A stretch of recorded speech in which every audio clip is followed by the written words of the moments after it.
Good afternoon, welcome to the webinar. My name is Kath. I'm sure you've heard of me somewhere along the lines with regards to InterHerd Plus and all things software NMR.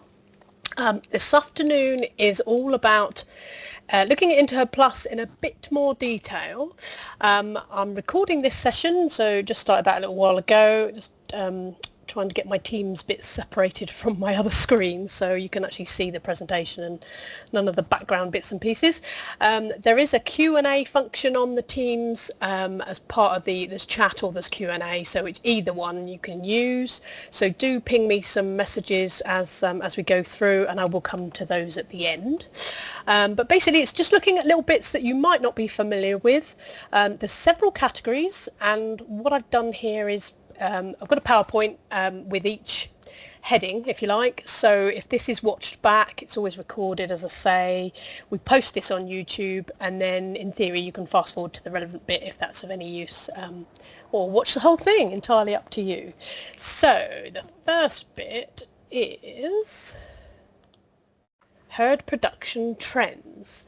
Now this is it's a title from old InterHerd, so if you're still out there using old InterHerd, which is quite a dated program now, InterHerd Plus was intended as a replacement for that, like for like in most circumstances, but I do appreciate there's certain reports where you know, the layout or whatever is different. Excuse me. So I just wanted to go through the equivalent of herd production trends on InterHerd Plus to see if that would absolutely hit most of the requirements for that type of report. So in our reports menu here, we've got milk recordings. This is probably one of the most commonly used reports anyway. Let's make this a bit bigger. As with all things InterHerd Plus, we have the summary at the top. So for each recording, what the results are as an average. And then we've got these tabs down here, and these are quite important because all of these together make up this herd production trends. So for production, we've also got fat and protein, and straight away you can see down here we've got a split between lactation stage, numbers of cows, and the milk for each of those stages. InterHerd Plus has a few of these, CF-EXP, which is compared to expected, and you've got that for milk, for protein, and for fat as well. So for each of those groups of cows, those cohorts, we're looking at, you know, did they meet expectations? Are they underperforming for a particular reason? And we can then delve into, is it a couple of individuals letting the side down, as it were?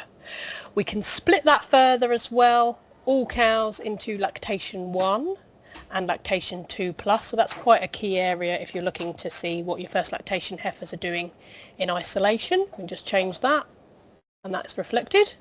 And then we can also break that down by month of calving. So just a quick flick on that one, and then you can see exactly for each calving month how well they're performing as well. It will go back in time to the earliest calving month if they haven't recalved then, basically, so that's why you might see some few stragglers at this end. But just making it as a slightly different presentation, or the other bit as well actually while I'm here, is lactation number, so that's another useful one.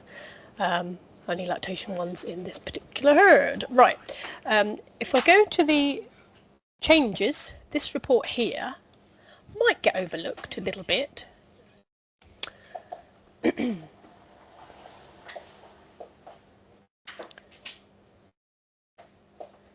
No, it's not playing ball. That's really useful. There we go. Okay, so just looking at this one, we've got then changes over the last few months. So you can see here April, May, and then a July recording, what the milk change has been, and then again a milk CF column, so CF self this time. How has their milk yield performed compared to themselves, compared to what they are expected to do individually, so not only as a cohort but also against themselves. We've got the cell counts for those 3 recordings as well, and there is fat and there is protein. They're just over here, so there's your protein equivalent and there's your fat one as well. So that kind of meets all the herd production trends that we're looking for. How are the cows performing? Is it particular groups that we can see patterns emerging with? How are they performing compared to each other and to themselves? And the averages, first lactation versus the rest of the herd in a sense. So all of those bits there, you can then graph those averages in this one. And just to explain this as well, so again, milk, fat, protein, a few other bits and pieces as well, split by lactation number on here or in the population option. The actual line is the blue one and the predicted line is the black. So that's across the board for all of these different graphs, and you can get these individually as well if you want to look at a particular cow. It's all on the animal register. And each of these boxes is then the actual milk yield in this case for a particular animal. We can drag the mouse around to see who that is, and we can also left click to see if there's a particular trend for her. So where we've got her underachieving compared to her cohort here, that one's black and there's another one black as well. So you can just see what her particular line or lactation curve is up to. Okay, so that's the first section, between all of those different grids here. And of course you've got the individual cows that relate to whichever recording you're looking at. So if it's not necessarily a problem now, of course yellow denotes the latest recording, that's what we're looking at for these figures. But you can also go back in time. So you can pick a particular month. It's limited to 12 up here, but it's not to say that older recordings still, for example this time last year, you might want to go back to 13 months and it will allow you to do that as well. Okay, now just so I can break this up a bit, as I say, it's a little bit crude this, but you'll get the gist. Okay, so my next topic is KPIs. So this is the brand new feature. If you haven't seen this before, it's really worth a look, and it's potentially very, very powerful really. So what we have here, still looking at my first herd in isolation. With this new development, we've got a new section here. Now if you go back later and have a look at your InterHerd Plus and you can't see that option, give me a call, because this is attained by putting your database onto the cloud. So basically storing your data in a slightly different way. It comes off your PC, but you still access InterHerd Plus in exactly the same fashion. All the herds will be there, they're just slightly in a different place. And then we can look at, for example, the KPIs for yonis. All the KPIs that we've been doing over the last 11 years or so with the 500 herd study, they're also all in there under the other section, but this is absolutely brand new. So so if you're not seeing any of this and you'd like to give me a call, drop me an email, I'll leave you that on the end of this presentation, and then you can very quickly we can get your data sorted onto there, and then you're up and running with all of these new features. Okay, so this is my herd, this one here, as a single blue line against the backdrop of, now normally for 500 herd study, as I say, for the yonis it's a slightly smaller group because we've been concentrating on historic herds that have got good levels of test data. So this is about 260 odd herds, I suppose. So if you imagine each of these is a line showing you the average test value against the herds that I'm looking at in my database. So far so good. We are in the green area, so that green line behind is the top 25% of average test values in the UK, essentially. So we're in the right place. That's all good news story there. I can change this also, so just not the average test value, you might want to explore any of the other parameters, and these are all in the yonis analysis screen as well. So you can look at percentage J5s, how bad is bad, how bad are our positive values here, priority culls, which again is a relatively new feature. So change to any of those as you wish. The second or third tab along if you like, but the second section puts the data as comparison against myself. So here's my herd number 1. 3 years ago I was up here, and now I've cut it in half. My average test value is looking much better, and again with the red, yellow and green you can see how I compare to other herds. So really nice success story, if you like, and it's anonymous. So this herd number 1, this will grow in as a feature, as you'll see in a minute. One herd, not terribly exciting, I admit, but it's anonymous from the point of view that if you've got a load of herds in a practice and you want to hold maybe a client meeting and see how everybody compares to each other, you're able to do that. If there are any farmers listening, it's still relevant to you, absolutely, because you can compare yourself to the others in that backdrop, so that first graph, and then that's probably as far as you go because it's just you on your database. But absolutely, if you haven't got that data, we can make it happen for you. Now what I can do is go to my herd selection and pick out any herds that I like. So it might be we've got each vet with a particular group of herds, so again we can tailor it to do that, or you can have every vet or every user of InterHerd Plus being able to access all of the herds. I then just pick up, for example, I'm just going to grab some odd numbers there. You can have the whole lot if you want to, so the shift key and the control key come into use here. So I've made a selection of a few. I save that, and then we're back at the start again. Then go back into my CF National and back into Unis. Now this will take a little moment, simply because it's got to create, the graphs for all of those 5 herds, but it's not horrendous by any stretch of the imagination. There we go. So now we've got some really interesting stuff. So we've got 5 herds. Now I've just randomly selected them. They're all anonymous, of course.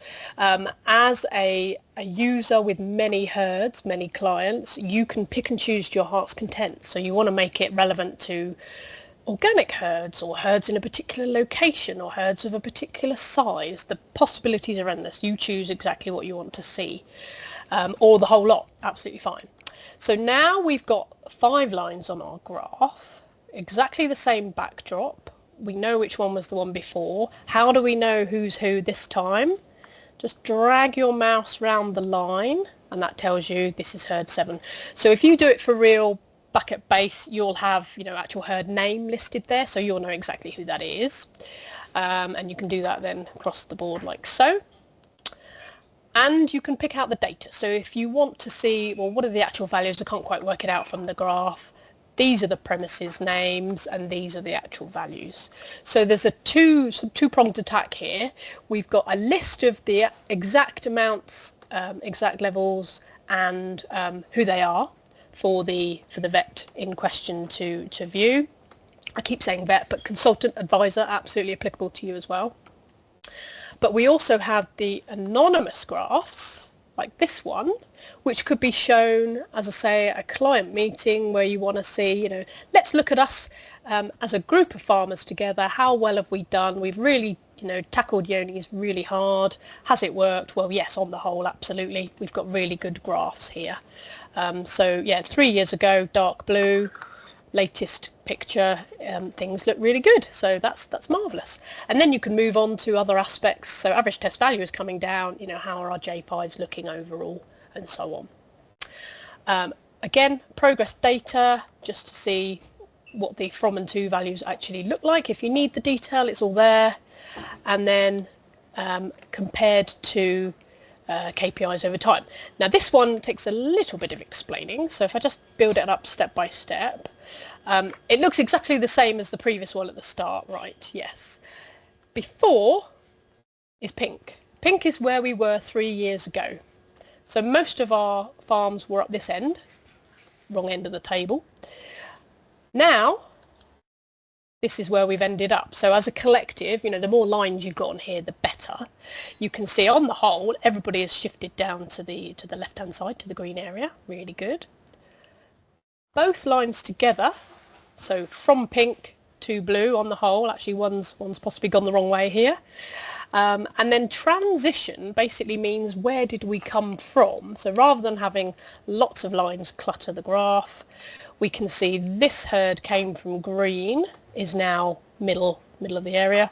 The red ones, that one's pretty much stayed exactly where it is, but these other were red. They were in the bottom 25%. They are now in the top 25% clearly. So there's your success stories.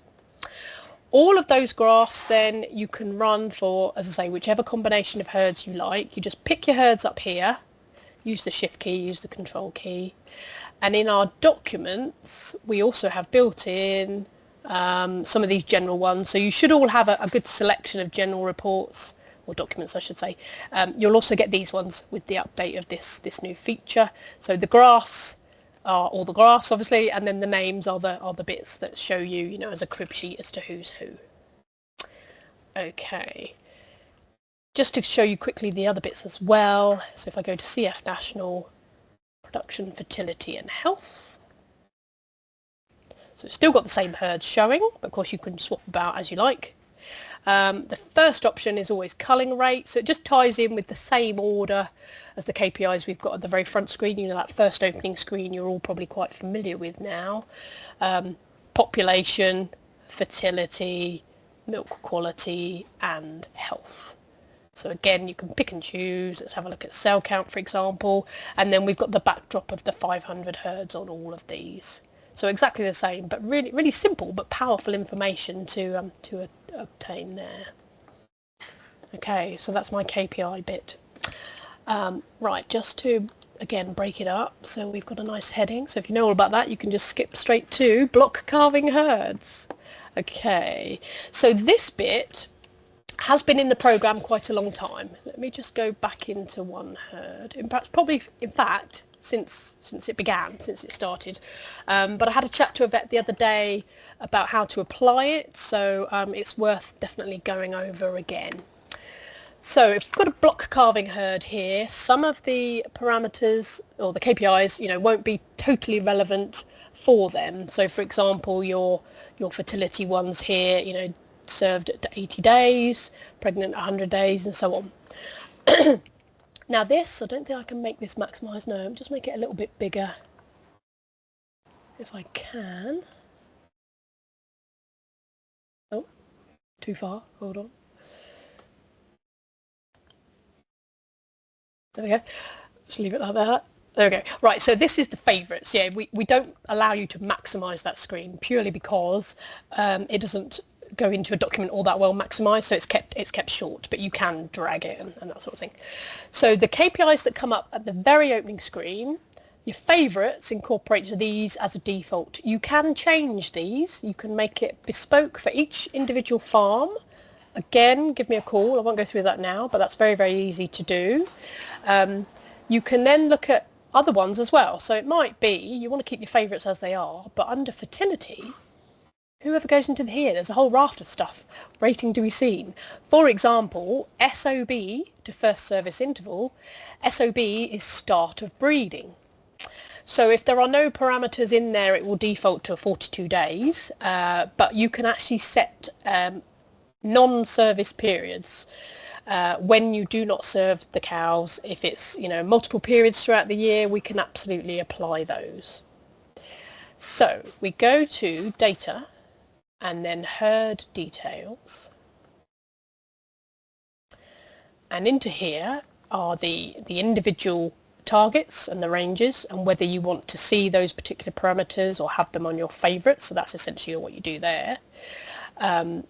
If I go to, and there's the fertility one, so you can mix and match and choose exactly what you want to see. Management policy and reproduction. And it's this table here, non-service periods. So you literally put in, you know, when we don't serve. So if we're stopping serving on the 30th, 1st of October, let's say, this would be from the 1st of November until we start serving again, if that makes sense. So you can have multiple lines, and then per year there will also be multiple, you know, so you'll keep going with this table as time goes on. And again, you know, give us a shout, we can sort of talk that through with you if you need any help on that. That gets saved as a table, but then it's a good idea to run this one here, lactation analysis and profile, if you want it refreshed immediately, because that then resets all the calculations basically. It should do that anyway as the herd downloads, so when the herd is coming in after a recording, it's resetting everything anyway, but if you can't wait that long, you can refresh it there and then. Okay, and then you'll start to see, you know, a bit more start of breeding taking effect. for that. Okay, so next one. Where are we? Creating new lists. Oh, this is really exciting, I think. I get excited by InterHerd Plus. So here we go. So this, I found this the other day almost by accident and thought, gosh, what a useful tool. If only I'd known about it 10 years ago. I don't think it is that old, so it is quite a new feature. And I'll just go through this as steadily as I can. So all too often, I mean, InterHerd Plus is wonderful for building up, lots and lots of data. If you want to look at things from 10 years ago, it's very, very equipped to cope with that sort of thing. But quite often I get asked, I want this particular item on a list somewhere, and I also want this particular item with it. So I want, I don't know, cow line number, I want cell count, I also want sire and dam, just because I do. And sometimes I say, well, I can't actually give you all of that, or at least I couldn't until now. You've got this report here, and you'll need to just, merge it somehow with this report over here. Well, until now. So if we go to administration, and this might be on one of the more recent updates as well. So equally, if you can't see this on yours, we're looking for Animal View Designer. It's probably on a later update, so we can certainly update your program. If you decide you don't need anything else, you can just go for it for this one. A lot of the time we do have global updates, so you might find that it does ask you for an update all by itself. I think the last one was, well, I get them all the time, so it's difficult to say, but there was one in October, so certainly October 23 you should be, that date or later for your version. How to check that I'll show you in a second. So in this menu, Animal View Designer, and you'll see there's a couple of ones already in place, so I would leave those well alone because they are the structure to your InterHerd Plus. But what you can do, here's one I made earlier, cringe, but you can create a new line. So basically I've gone into a new line there, and I give my report a name. So I'm just going to call this test 2 because I can't think of anything else right now.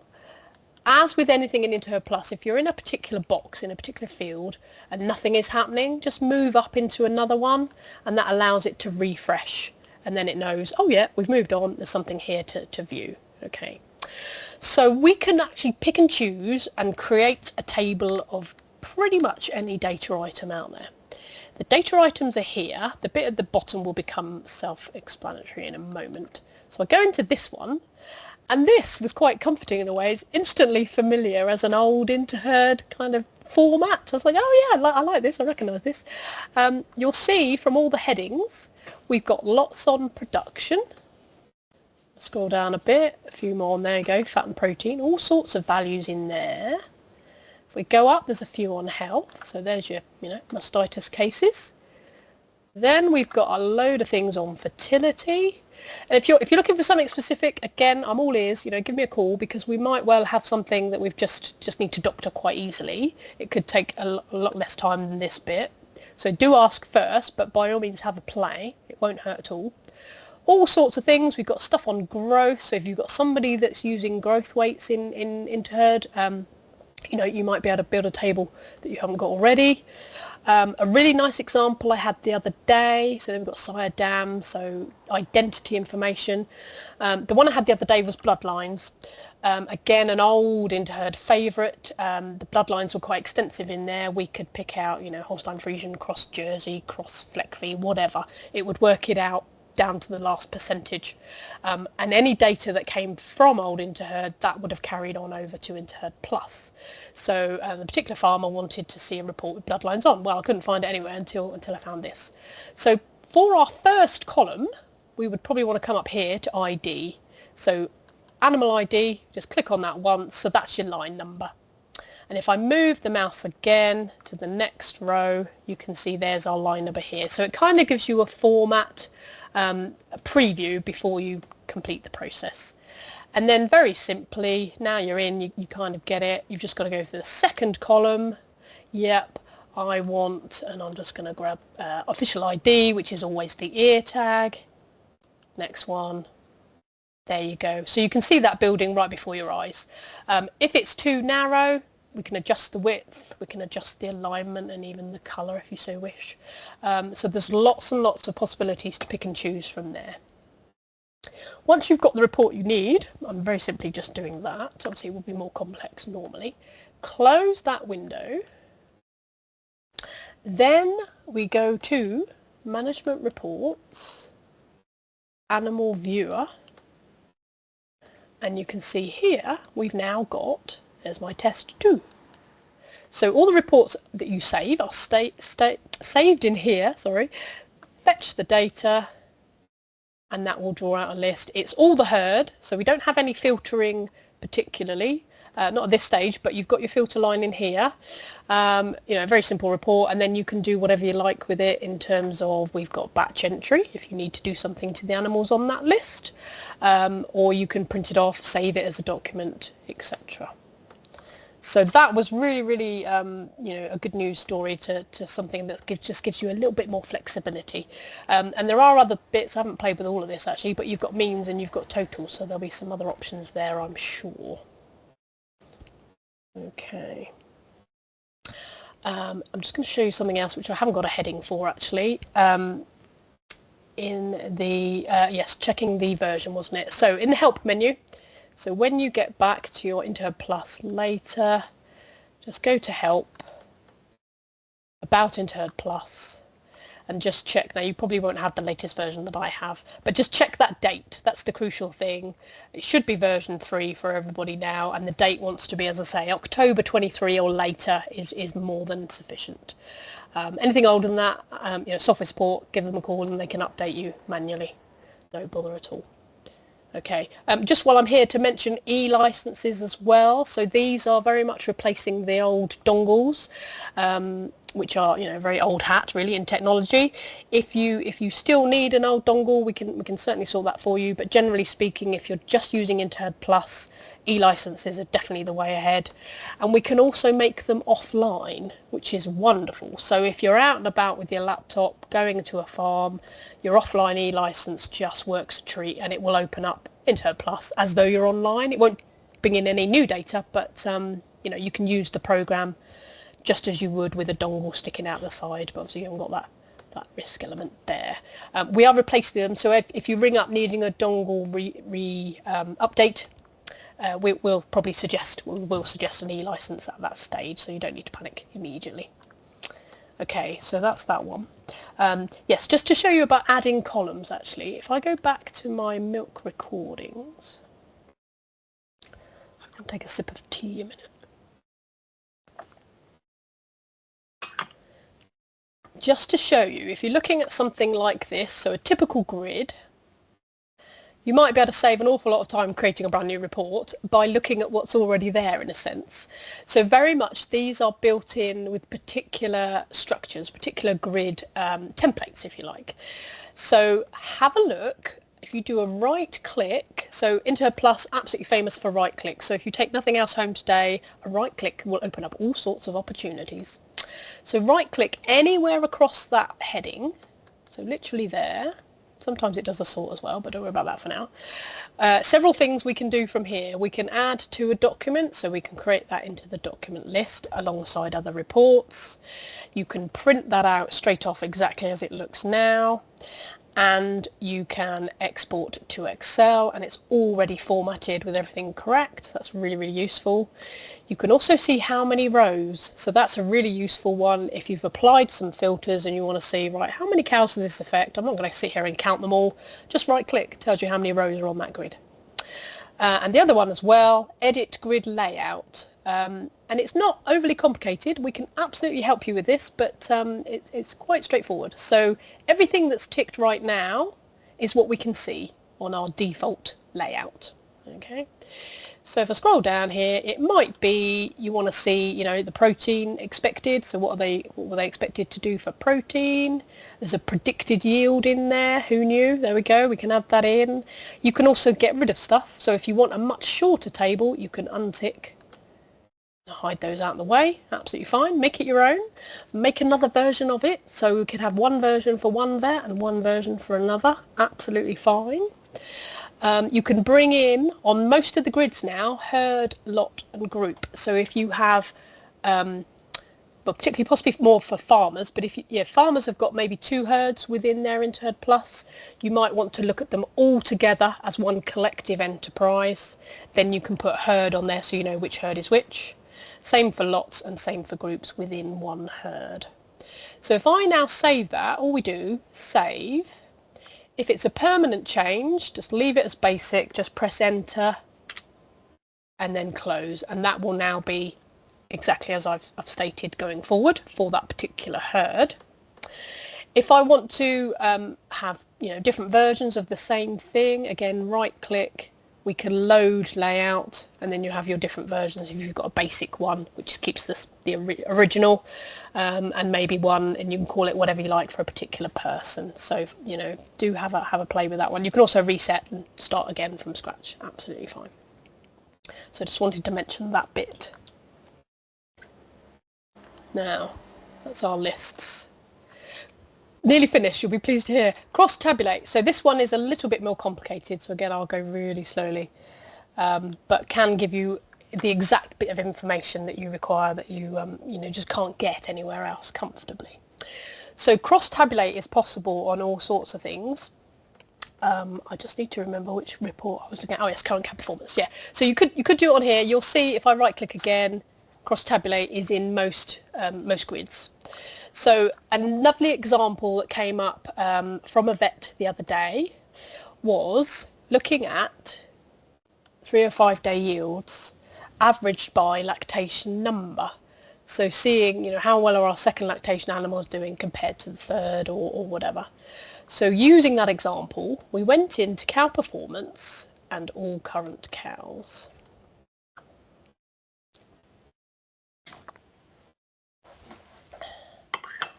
Okay, so again, lots and lots of data. If we look at production details, this one gives us all the milk bits and pieces. Now you could export into Excel and do a bit of clever averaging and things, but no need necessarily. We can let InterHerd Plus do that work for you. You could also filter, so I'm talking about filtering, assuming you understand, you know about these things. These are filters. This spare line in every grid allows you to filter really quickly. So for example, lactation number, I pop a 1 in there, it will only show me lactation 1 animals. I can also go further than that and have lactation 1, and I can have fertility status of, served or whatever. So that one's actually a drop down. So there's lots and lots of possibilities again there. If I've selected something and I want to cancel it, we just press escape on the keyboard and that cancels it out again. And you can also save reports or save grids into the document, so that's one for another time. I'll cover that again another time. And if you put in the filters first, it will then remember those filters, so it will know I want this particular table but I only want lactation 1 animals, or I only want cell counts over 200. So there's greater than, there's less than, there's equal to, there's between 2 values, between 2 dates, so there's all sorts of options there. Again, shout at me. So the example I had was looking at the averages 3 or 5 day yield. So we need to right click and cross tabulate. Now when you've done it once on a particular grid, it will remember your settings, which is quite a godsend actually. So you might want to trial and error to a certain degree until you get the exact combinations that you want. So in here, this will just start off blank. I'm choosing my fertility status, and you could pick any sort of grouping mechanism that's on here. So it could be, if they've got all similar sort of size or just an actual physical group.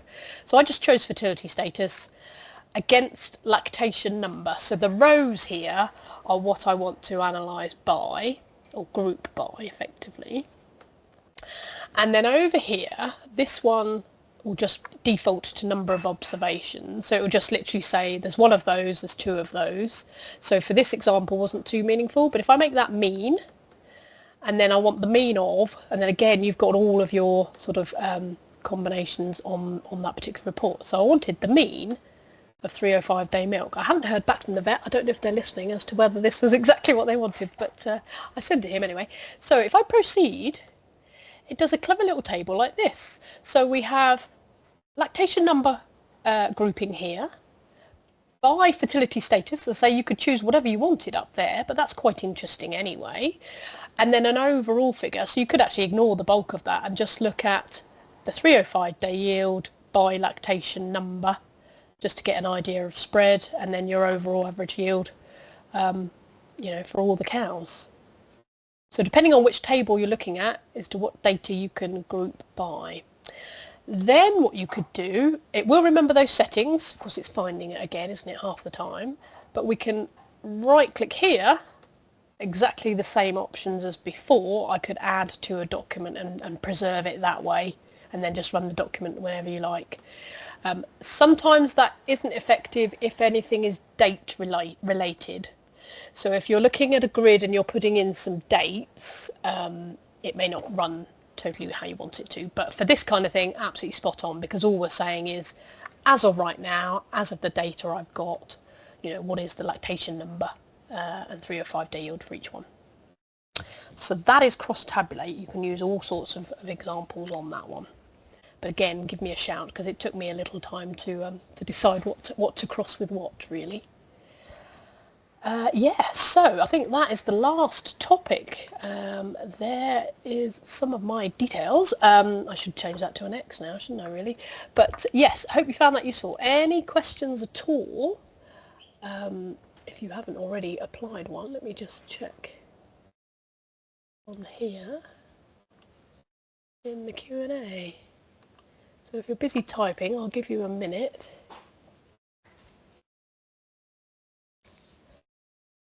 And see how you go. But it might be one to watch back, as I say, and just go to the first topic and perhaps study it in slow time. You can always pause me then, which is possibly better.